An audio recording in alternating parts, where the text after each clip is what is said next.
Tantor Audio, a division of recorded books, presents The Care of the Self, Volume 3 of the History of Sexuality, by Michel Foucault.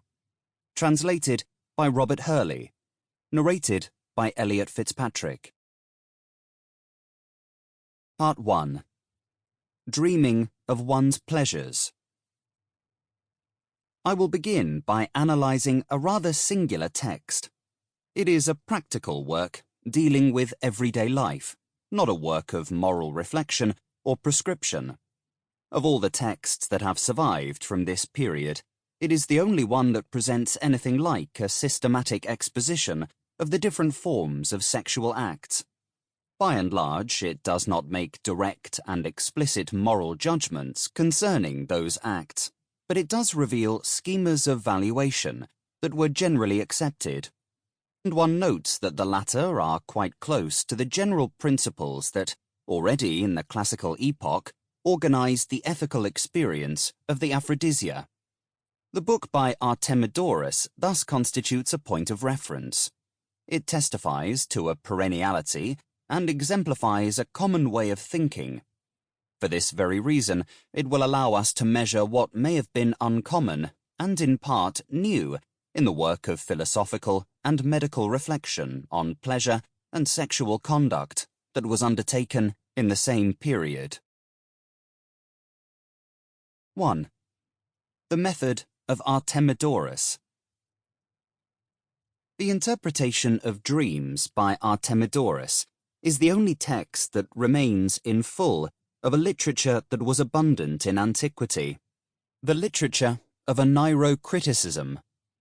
Artemidorus, writing in the 2nd century AD, himself cites several works that were in use in his day, those of Nicostratus of Ephesus, Panyasis of Halicarnassus, Apollodorus of Telmessus, Phoebus of Antioch, Dionysius of Heliopolis, and the naturalist Alexander of Mindus. He makes favourable mention of Aristander of Telmessus, and he refers to the 3 books of the treatise by Geminus of Tyre, to the 5 books of Demetrius of Phalerum, and to the 22 books of Artemon of Miletus, addressing the man to whom his work is dedicated, a certain Cassius Maximus, possibly Maximus of Tyre, or his father, who he says urged him not to surrender my wisdom to silence. Artemidorus declares that he has not done anything else but employ himself always, day and night, in the interpretation of dreams. An emphatic statement of the sort that was rather customary in this kind of presentation? Perhaps. In any case, Artemidorus did something quite different from compiling the most famous examples of prophetic dreams that were confirmed by reality. He undertook to write a work of method, and this in 2 senses. It was meant to be a manual for use in daily practice. It was also meant to be a theoretical treatise on the validity of interpretive procedures. One should bear in mind that the analysis of dreams was one of the techniques of existence. Since images encountered in dreams, or some of them at least, were thought to be signs of reality or messages of the future, a high value was set on their decipherment. A reasonable life could scarcely dispense with the task. This was a very old, popular tradition. It was also an accepted custom in cultured milieus. If it was necessary to consult the countless professionals of nocturnal images, it was also good to be able to interpret their signs oneself. There are innumerable testimonies showing the importance accorded the analysis of dreams as a life practice, one that was indispensable, not only in dramatic circumstances, but also in the everyday course of events. This was because, in dreams, the gods gave advice, guidance, and sometimes explicit commands. Moreover, even when the dream only announced an event without prescribing anything, even when one believed that the concatenation of future occurrences was inevitable, it was still good to have foreknowledge of things that were bound to happen, so that one might prepare for them. Providence, says Achilles Tatius, in the adventures of Leucippe and Clitophon, sometimes foreshows the future to men in dreams, not so that they may be able to avoid the sufferings fated for them, for they can never get the better of destiny, but in order that they may bear them with the more patience when those sufferings come. For when disasters come altogether and unexpectedly, they strike the spirit with so severe and sudden a blow that they overwhelm it, while if they are anticipated, the mind, by dwelling on them beforehand, is able little by little to turn the edge of sorrow. Later, Synesius will express a completely traditional point of view when he remarks that our dreams constitute an oracle who dwells with us, who accompanies us if we go abroad. She is with us on the field of battle. She is at our side in the life of the city. She labours with us in the fields and barters with us in the marketplace. Dreams are to be regarded as a prophet who is always ready, a tireless and silent adviser. Hence, we should all make an effort to interpret our dreams, whoever we may be, men and women, old and young, rich and poor, private citizens and public officials, inhabitants of the city and of the country, artisans and orators, without regard either to sex or age, to fortune or profession. It was in this spirit that Artemidorus wrote The Interpretation of Dreams. Artemidorus is mainly concerned to show the reader precisely how to go about it. How does one contrive to break down a dream into constituent parts and establish its diagnostic meaning? How does one manage also to take this whole into account in the decipherment of each of its parts? The comparison that Artemidorus makes with the divinatory techniques of sacrifices is significant. They, too, know how each individual sign fits into the whole, and yet they base their judgments as much on the total sum of the signs as on each individual sign. His book is thus a treatise on how to interpret, almost entirely centered not on the prophetic marvels of dreams, but on the technique that enables one to make them speak correctly. The work is addressed to several types of readers. Artemidorus wishes to supply an instrument for the use of professionals and technicians of analysis. This is the vision with which he hopes to inspire his son, the addressee of the 4th and 5th books. What has been written here, as long as it remains with you alone, will make you a more excellent interpreter of dreams than anyone. He also intends to help those who, discouraged by the erroneous methods they have tried, may be tempted to give up this valuable practice. His book will serve as a salutary treatment, Therapeia Soteriades, of those errors. But he thinks, too, of the general reader who needs basic instruction. In any case, he offers the book as a manual for living, a tool that can be used over the course of one's existence and adapted to life's changing circumstances. Just as there is an order and sequence in actual events, so he has made an effort to set down everything in an orderly fashion. This handbook for daily living aspect is quite noticeable when one compares Artemidorus's text with the Tales of Aristides, an anxious valetudinarian who spent years hearkening to the god that sent him dreams through all the extraordinary ups and downs of his illness and the countless treatments he undertook. One notes that in Artemidorus there is almost no place for religious enchantments. Unlike many other texts of this kind, his work does not depend on cult therapeutics, even if, using a traditional formula, he evokes Apollo of Daldis, my own native god, who encouraged him and, appearing at his bedside, all but commanded me to compose this work. Moreover, he is careful to remark on the difference between his work and that of such Onira critics as Geminus of Tyre, Demetrius of Phalerum, and Artemon of Miletus, who conveyed prescriptions and cures given by Serapis. The typical dreamer whom Artemidorus addresses is not a worried devotee who attends to injunctions given from above. He is an ordinary individual, generally a man.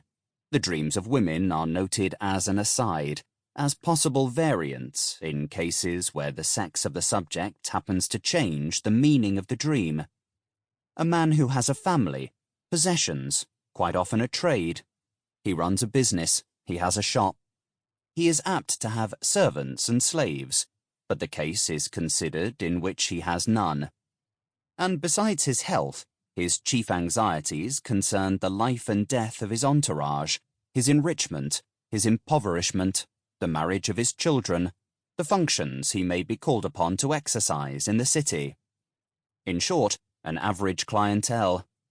Artemidorus's text is revelatory of a type of preoccupations characteristic of ordinary people.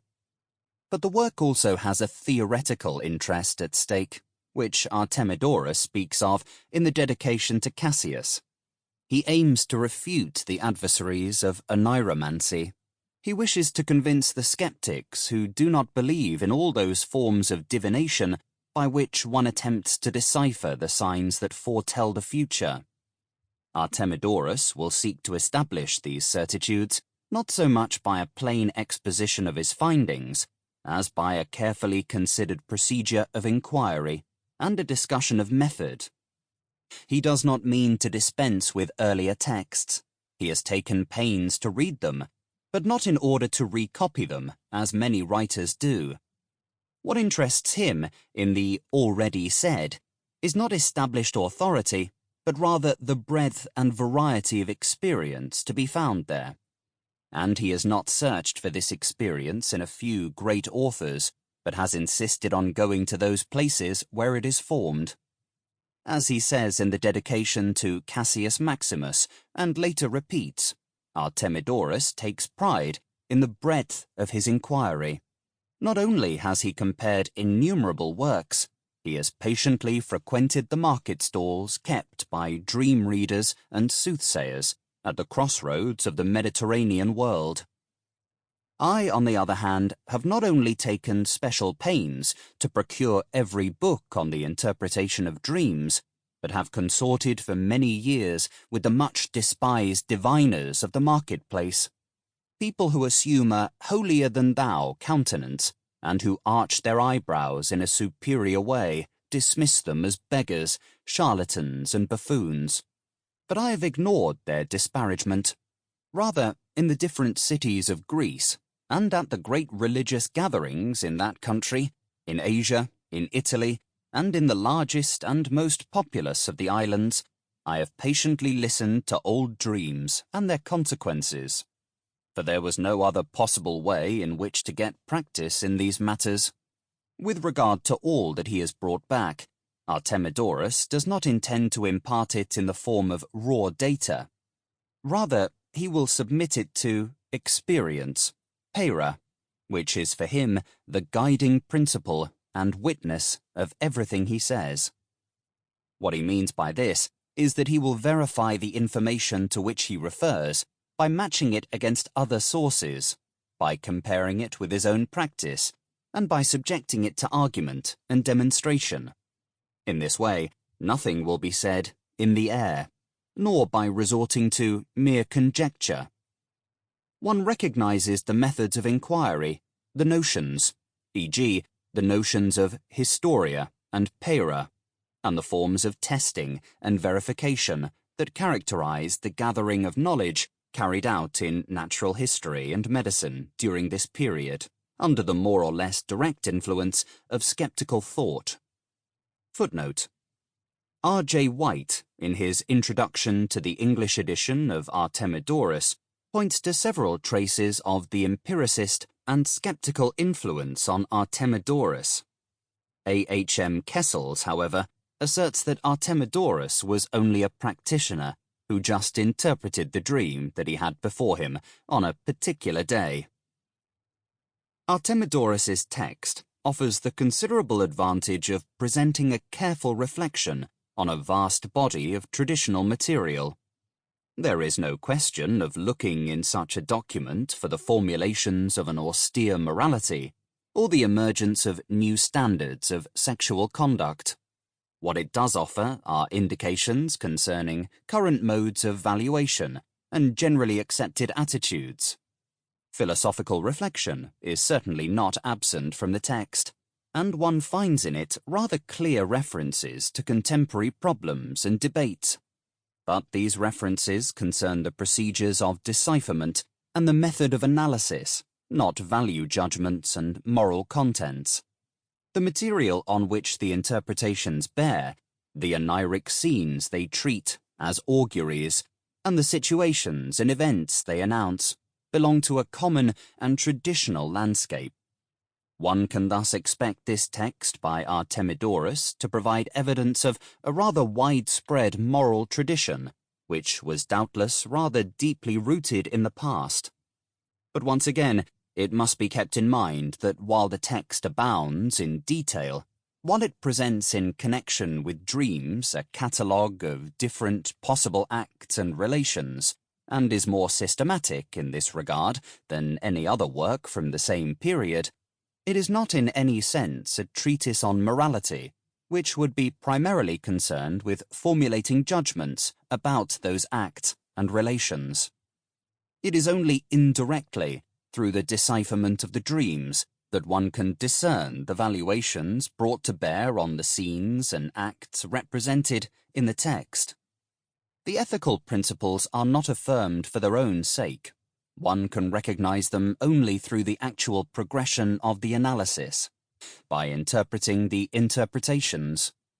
This suggests that we should dwell for a moment on the procedures of decipherment that Artemidorus brings into play. We will then be able to decipher the ethics underlying his analysis of sexual dreams. 1. Artemidorus draws a distinction between two forms of nocturnal visions. First, there are the enipnia, dreams that express the present effects of the individual and run their course in proximity to the mind. One is in love, one desires the presence of the beloved, one dreams that the latter is there.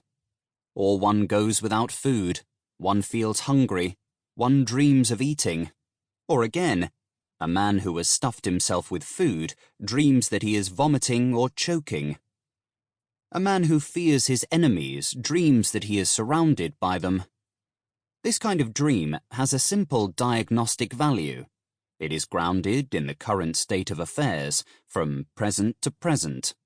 It shows the sleeping subject his own state.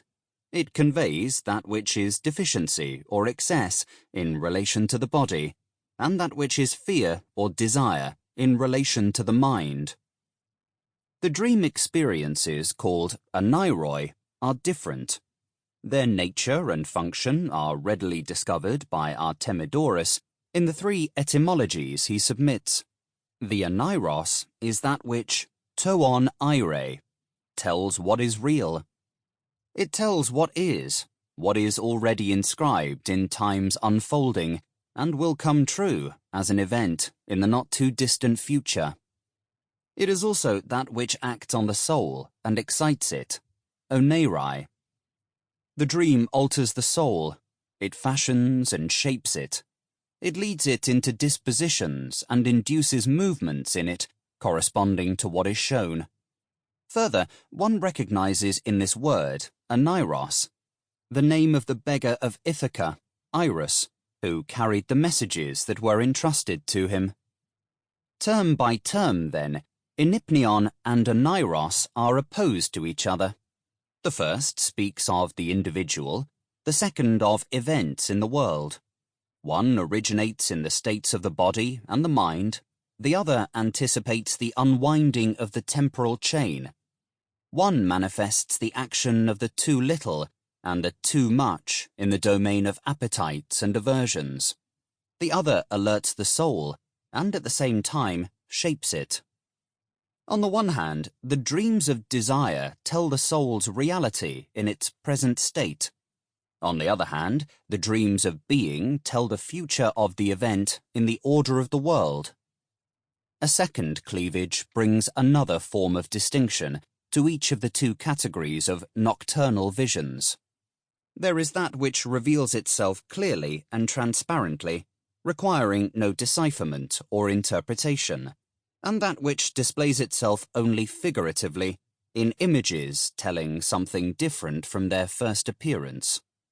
In state dreams, desire can be manifested by the easily recognizable presence of its object. One sees in a dream the woman one desires. But it can also be manifested by another image exhibiting a more or less distant relationship with the object in question. An analogous difference obtains in event dreams. Some of them directly designate, by showing its actual appearance, that which already exists in the future mode. One sees in a dream the sinking of a ship, on which one will later suffer shipwreck. One sees oneself struck by the weapon by which one will be wounded the next day. These are the so-called theorematic dreams. But in other cases, the relation between image and event is indirect. The image of the ship that breaks apart on the rocks may signify not a shipwreck or even a misfortune, but for a slave who has this dream, his emancipation in the near future. These are the allegorical dreams. Now, the margin that exists between these two distinctions poses a practical problem for the interpreter. Given a particular vision in sleep, how is one to know whether one is dealing with a state dream or an event dream? How does one determine whether the image announces directly what it shows, or whether one must suppose that it stands for something else? Referring to this difficulty in the first pages of Book 4, Artemidorus emphasizes the importance of considering the individual who has the dream. It is quite certain, he explains, that state dreams will not appear to virtuous persons, for they have been able to subdue their irrational movements, hence their passions, their desires or fears. They also know how to keep their bodies balanced between deficiency and excess. For them, consequently, there are no disturbances, hence none of those dreams, inipnea, that are always to be understood as manifestations of effects. Moreover, it was a very frequent theme of moralists that virtue is marked by the disappearance of dreams that translate the appetites and involuntary movements of the mind and the body. The sleeper's visions, said Seneca, are as turbulent as his day. Plutarch cited Zeno in affirming that it is a sign of progress when a person no longer dreams that he derives pleasure from indecent actions. And he alluded to those individuals who have enough strength in their waking hours to combat and resist their passions, but who at night, throwing off opinions and laws, cease to feel any shame. Then there awakens what is immoral and licentious within them. For Artemidorus, in any case, when state dreams occur, they can take two forms. In most people, desire and aversion are manifested directly and without concealment, but in a man who knows how to interpret his own dreams, they are manifested only through signs. This is because his mind plays tricks on him in a rather ingenious way. Thus, a man with no experience in dream interpretation will see in a dream the woman he desires or the longed-for death of his master.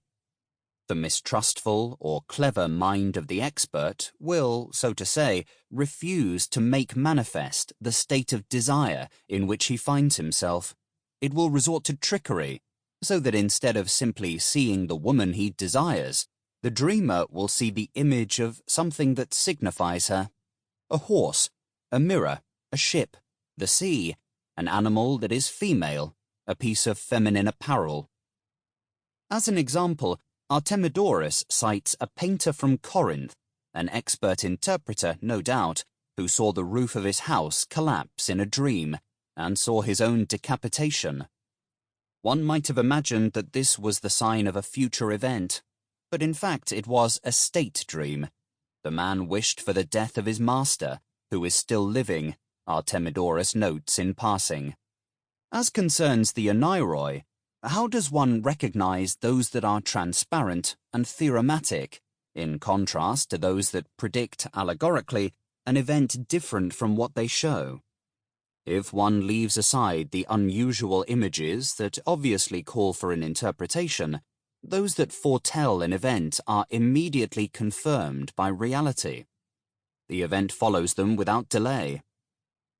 The theorematic dream opens directly onto the thing it announces, not giving interpretation any possible purchase, nor allowing it the necessary time interval.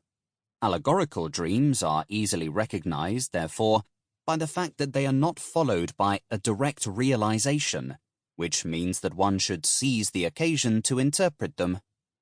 It should be added that virtuous individuals who do not have enipnea, but only oneiroi, ordinarily experience only the clear visions of theorematic dreams. Artemidorus does not need to explain this privilege. It was traditional to suppose that the gods spoke directly to souls that were pure. Recall what Plato said in the Republic. When he has quieted both spirit and appetite, he arouses his third part in which wisdom resides, and thus takes his rest. You know that it is then that he best grasps reality. And in the novel by Chariton of Aphrodisias, at the moment when Callirrhoe is finally near the end of her trials, and when her long struggle to preserve her virtue is about to be rewarded, she has a theorematic dream that anticipates the conclusion of the story and constitutes both a presage and a promise on the part of the goddess protecting her. When night came, she saw herself in a dream, once more a girl in Syracuse, entering the sacred precinct of Aphrodite and returning from it. Now she was looking at Carias and observing her wedding day. The whole city was decked with garlands, and she herself was being escorted by her father and mother to the home of the groom. We can construct a table of the relationships established by Artemidorus between the types of dreams, their ways of signifying, and the subject's modes of being. It is the allegorical event dreams of the sort that ordinary people have that defines the domain of oneirocriticism.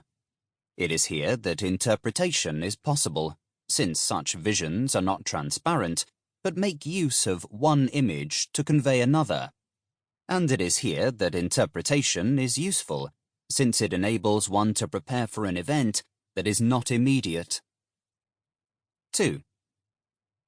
Decipherment of the oneiric allegory is carried out by means of analogy. Artemidorus returns to this point several times. The art of oneirocriticism is based on the law of resemblance. It operates through the juxtaposition of similarities. Artemidorus brings this analogy into play on two levels. First, there is the natural analogy between the dream image and the elements of the future that it foretells. Artemidorus employs various means to detect this resemblance. Qualitative identity. To dream of a malaise may signify a future bad state of health or fortune. To dream of mud signifies that the body will be congested with harmful substances. Identity of words. A ram signifies authority because of the word association krios, crayon. Symbolic affinity. To dream of a lion is a sign of victory for an athlete. To dream of tempests is a sign of misfortune. Existence of a belief, a popular saying, a mythological theme. A bear indicates a woman because of Callisto, the Arcadian. Also membership in the same category of existence. Thus, marriage and death may represent each other in a dream, since both are regarded as a telos, an end, goal or term for a man's life. And similarity of practices. If a sick man dreams that he is marrying a maiden, it portends his death, for the same things that happen to a bridegroom happen to a dead man. There is also an analogy of value, and this is an essential point in that anaerocriticism has the function of determining whether the events that will take place are favorable or not. The whole domain. Sample complete. Ready to continue?